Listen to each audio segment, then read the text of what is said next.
Un viento helado sopla con fuerza. La lluvia golpea con fuerza contra los cristales de la ventana. En el interior, una figura solitaria se acurruca junto a las brasas moribundas de una chimenea. Está absorto en sus pensamientos, atormentado por los recuerdos y el dolor. Este es el mundo de Edgar Allan Poe, maestro de lo macabro, y este es el escenario de una de sus obras más perdurables, El Cuervo, un poema que ha cautivado a los lectores durante más de un siglo con sus imágenes evocadoras y su exploración de los rincones más oscuros de la psique humana. Acompáñenme, soy Benedict Cumberbatch, en este viaje a las profundidades de la desesperación y el poder evocador de la memoria.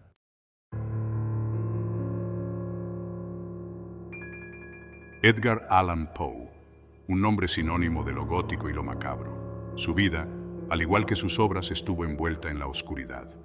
El Cuervo, publicado en 1845, se erige como un testimonio de la genialidad de Poe, un poema narrativo inquietante que explora el amor, la pérdida y el dolor. El implacable graznido de nunca más del pájaro se convierte en un presagio de desesperación eterna.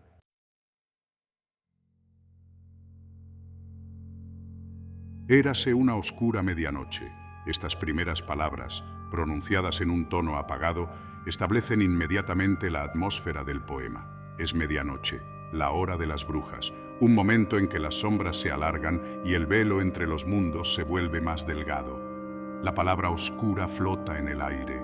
Habla de una tristeza profunda, una tristeza generalizada que impregna el propio ser del narrador. Esta no es simplemente una oscuridad física, sino una oscuridad del alma. Encontramos a nuestro narrador débil y cansado, leyendo antiguos tomos de sabiduría olvidada. Busca consuelo en el conocimiento, intentando distraerse del dolor que le corroe el corazón.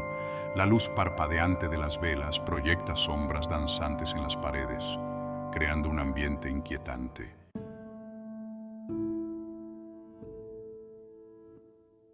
Mientras cabeceaba, casi dormido. El agotamiento pesa mucho sobre el narrador, su mente embotada por el dolor y la fatiga. Lucha por mantenerse despierto, aferrándose a las palabras que tiene delante como un salvavidas.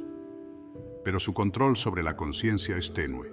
El acto de leer, normalmente una fuente de consuelo y escape, se ha convertido en una tarea laboriosa. Las palabras se vuelven borrosas, su significado se pierde en la niebla de su desesperación. Está a la deriva en un mar de tristeza, su espíritu se hunde lentamente bajo las olas. De repente, un sonido atraviesa el silencio, un golpe, claro pero débil, en la puerta de su habitación. El narrador se incorpora de golpe, con el corazón latiéndole con fuerza en el pecho. El ruido inesperado rompe la quietud, despertándolo de su estupor melancólico.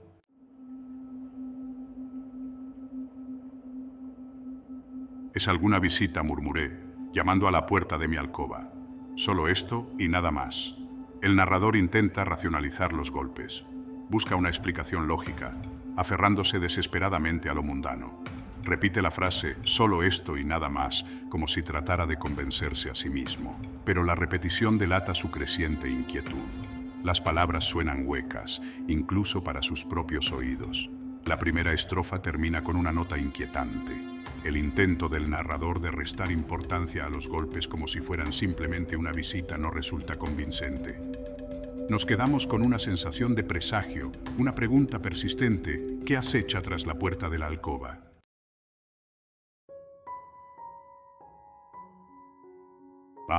Recuerdo claramente que era en el desapacible diciembre. La segunda estrofa nos sumerge aún más en la desesperación del narrador. La mención de diciembre, un mes a menudo asociado con la muerte y el letargo, refuerza la atmósfera de tristeza del poema. La palabra desapacible pinta una imagen vívida de la crudeza de la estación. Habla de una frialdad que se filtra más allá del mundo físico y llega hasta el alma del narrador. El mundo natural refleja su agitación interior. Los recuerdos del narrador están entrelazados con el frío del invierno. Está atrapado en un ciclo de dolor, incapaz de escapar de las garras heladas de su pena. Diciembre se convierte en un símbolo de su estado emocional.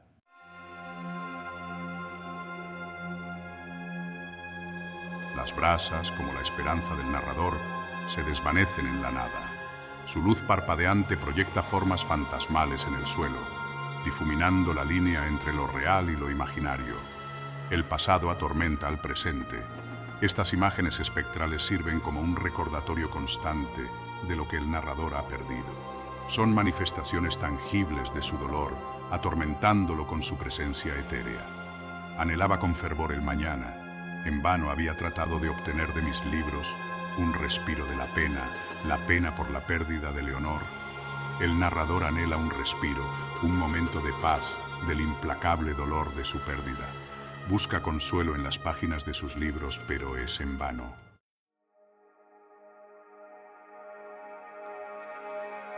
Por la excepcional y radiante doncella a quien los ángeles llaman Lenore, innominada aquí para siempre, el nombre Lenore, pronunciado 2 veces en rápida sucesión, permanece suspendido en el aire. Es un nombre que evoca tanto amor como una pérdida irreparable. Lenore, descrita como excepcional y radiante, es claramente más que un simple recuerdo para el narrador. Ella es una figura idealizada, un ángel que una vez honró su vida con su presencia. Su pérdida ha dejado un vacío imposible de llenar. La repetición de la frase, innominada aquí para siempre, enfatiza la finalidad de la muerte. Lenore se ha ido, su nombre ahora solo un susurro en el viento. Ella existe únicamente en los recuerdos del narrador. La llegada del cuervo es inminente, y con ella el descenso a la locura.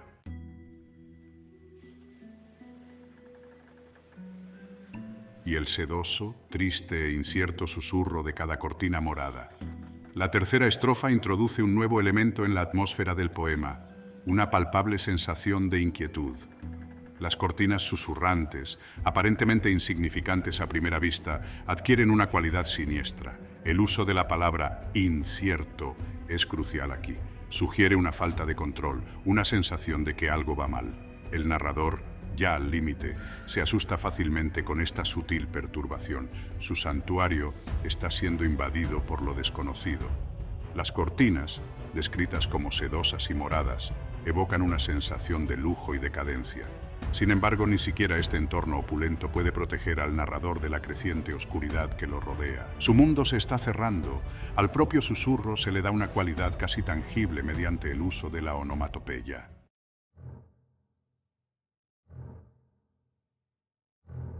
Me emocionó. Me llenó de terrores fantásticos nunca antes sentidos. La reacción del narrador a las cortinas que se agitan es reveladora. Se ve superado por terrores fantásticos, miedos que son irracionales y lo consumen todo. La palabra emocionó sugiere una sensación perversa de excitación mezclada con miedo. El narrador está aterrorizado y, al mismo tiempo, extrañamente emocionado por la intrusión de lo desconocido en su soledad. El corazón del narrador se acelera. Su pulso se dispara con cada momento que pasa. Las sensaciones físicas del miedo reflejan su creciente angustia psicológica. Está perdiendo el contacto con la realidad. Estos terrores fantásticos no son simplemente producto de una imaginación febril.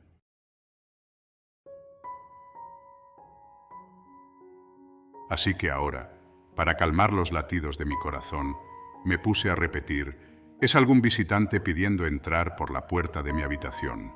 Algún visitante tardío pidiendo entrar por la puerta de mi habitación. Esto es, y nada más. Buscando desesperadamente recuperar el control, el narrador recurre a la repetición. Se aferra a la explicación mundana, tratando de convencerse de que los golpes son simplemente de un visitante nocturno, pero la repetición revela la fragilidad de su compostura. La frase «esto es y nada más» se convierte en un mantra. Un intento desesperado de alejar la oscuridad que se acerca.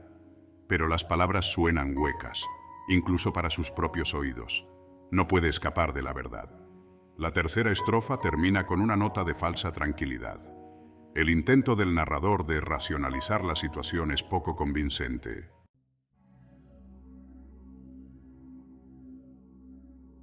En ese momento mi alma se fortaleció, sin dudarlo más. La cuarta estrofa marca un cambio en la dinámica del poema. El narrador, impulsado por una fugaz oleada de valentía, decide enfrentarse a la fuente de los misteriosos golpes.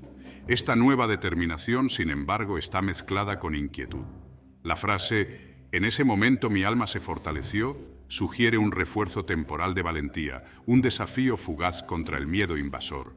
El narrador todavía tiene mucho miedo, pero ya no se contenta con encogerse en las sombras.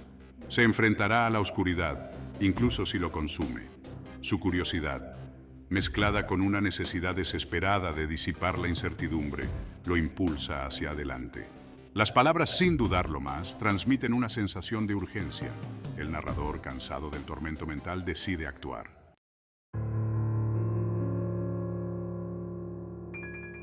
Señor, dije, o señora, de verdad le imploro su perdón. Las palabras del narrador, dirigidas al visitante invisible, son a la vez educadas y desesperadas. Busca apaciguar, razonar con lo que acecha al otro lado de la puerta. Hay un toque de absurdo en su formalidad al dirigirse a la oscuridad. Resalta la irracionalidad de su miedo, la forma en que su mente se tambalea al borde de la locura. Pero lo cierto es que estaba dormitando, y usted llamó tan suavemente, llamando a la puerta de mi habitación. El narrador ofrece una débil excusa por su tardía respuesta. Intenta restarle importancia a la situación, mantener una apariencia de normalidad. La repetición de los golpes enfatiza la suave persistencia del sonido, un sonido que ya se ha abierto camino en la psique del narrador.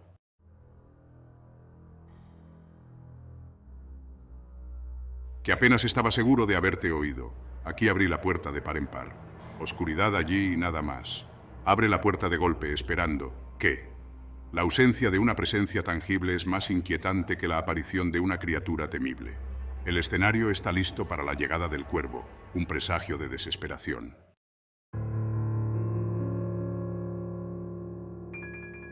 Mirando profundamente en esa oscuridad, permanecí allí por un largo tiempo preguntándome, temiendo, dudando, soñando sueños que ningún mortal se atrevió a soñar jamás. La quinta estrofa nos sumerge en las profundidades de la psique del narrador. Él mira fijamente al abismo de lo desconocido, su mente inundada de emociones contradictorias. La frase, mirando profundamente en esa oscuridad, enfatiza la búsqueda desesperada de respuestas por parte del narrador. Se siente obligado a comprender la fuente de la inquietud que impregna su entorno, incluso cuando lo aterroriza.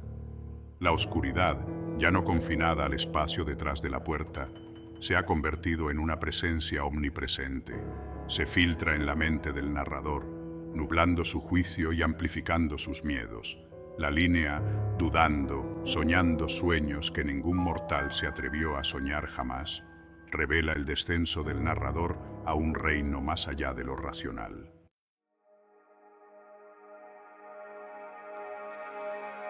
Pero el silencio se mantenía intacto y la quietud no daba señales, y la única palabra que se pronunció fue la palabra susurrada, Leonor. El silencio, más opresivo que cualquier sonido, se convierte en una presencia tangible en la habitación. Presiona al narrador, sofocándolo con su vacío. Se describe la quietud como que no da señales, lo que sugiere una ausencia total de cualquier signo o señal. El narrador está completamente solo en su desesperación, aislado tanto del mundo físico como del espiritual. La palabra susurrada, Leonor, rompe el silencio, una súplica desesperada de conexión, de consuelo, de alguna señal de que no está solo en su dolor. El nombre, pronunciado con una mezcla de nostalgia y miedo, permanece en el aire.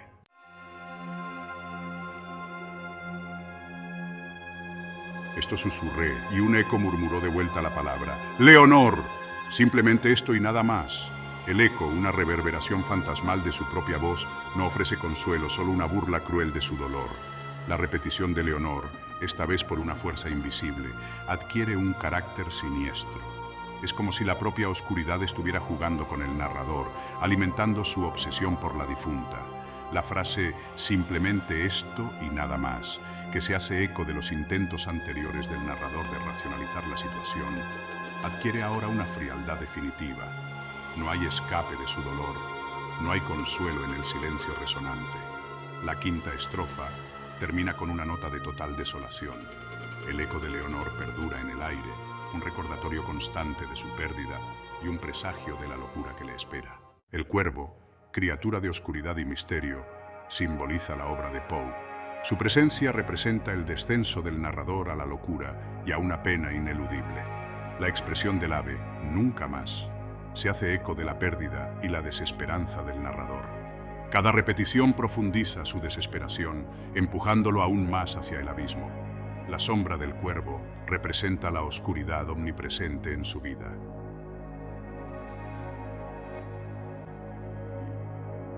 El cuervo es más que una historia escalofriante de un hombre atormentado por un pájaro. Es una profunda exploración del dolor, la pérdida y la fragilidad de la psique humana. El uso magistral del lenguaje, las imágenes y el simbolismo de Poe eleva el poema. El descenso del narrador a la locura es a la vez trágico y cercano. Es un hombre consumido por su propio dolor, incapaz de escapar de los recuerdos que lo atormentan. Su dolor es palpable, su desesperación resuena a través de los siglos. Los temas del poema, como el aislamiento, la desesperación y la búsqueda de significado, resuenan entre los lectores de hoy. El Cuervo es una obra maestra atemporal que habla de los rincones más oscuros del corazón humano. La influencia de Edgar Allan Poe en la literatura y la cultura popular es innegable.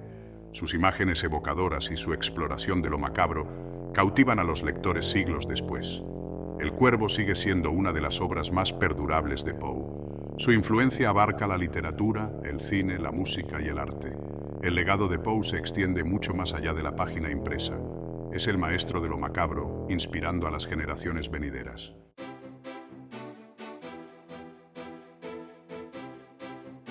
Dale a me gusta, suscríbete, comparte.